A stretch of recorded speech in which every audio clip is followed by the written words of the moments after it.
Now what should happen on this plug is that this should be the ground. This exposed wire should be the ground.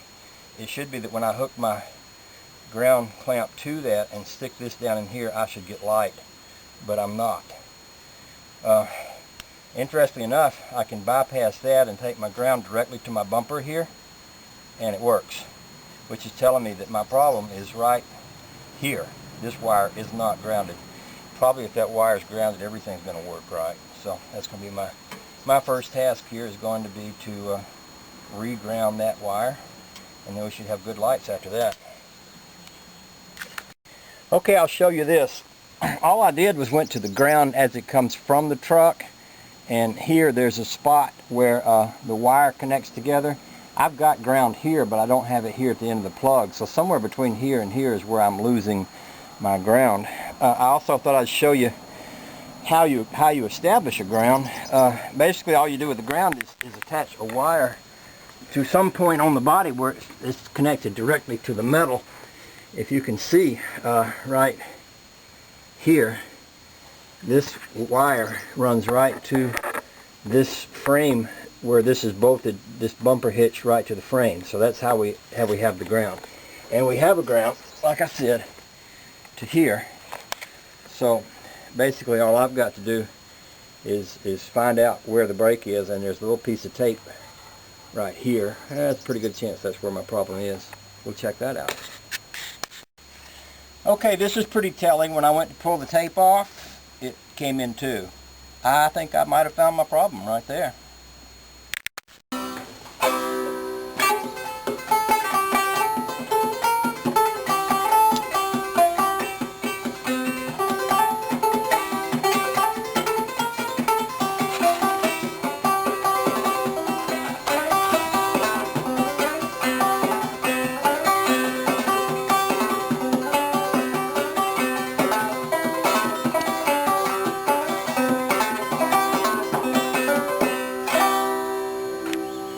Okay, what I did here is I cut this wire. I used one of these blue clamps, clamped it all back together. If I wanted to get real fancy, they make these things where you can heat these and the ends will kind of shrink wrap down and seal this up.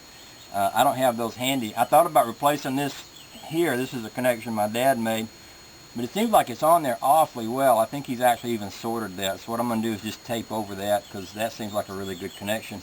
If I've done everything correctly, we should have a good ground and some lights. Let's just see if it works.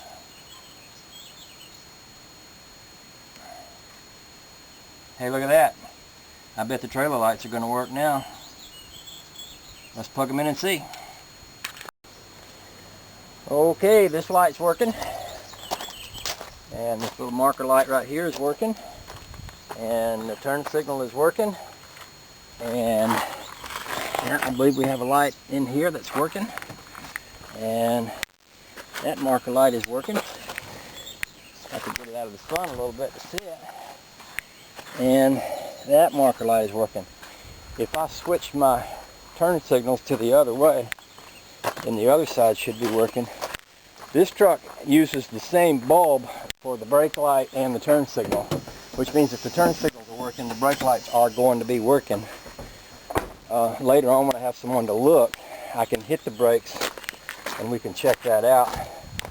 There's my other light working. We are good to go. I probably will not hook up the backup lights just because too much trouble, not enough I'm going to get out of it.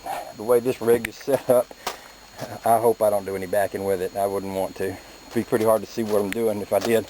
So that's it. That's got my trailer lights working, and we load the kayaks on top of the camper, we'll be ready to go. It's going to be awesome.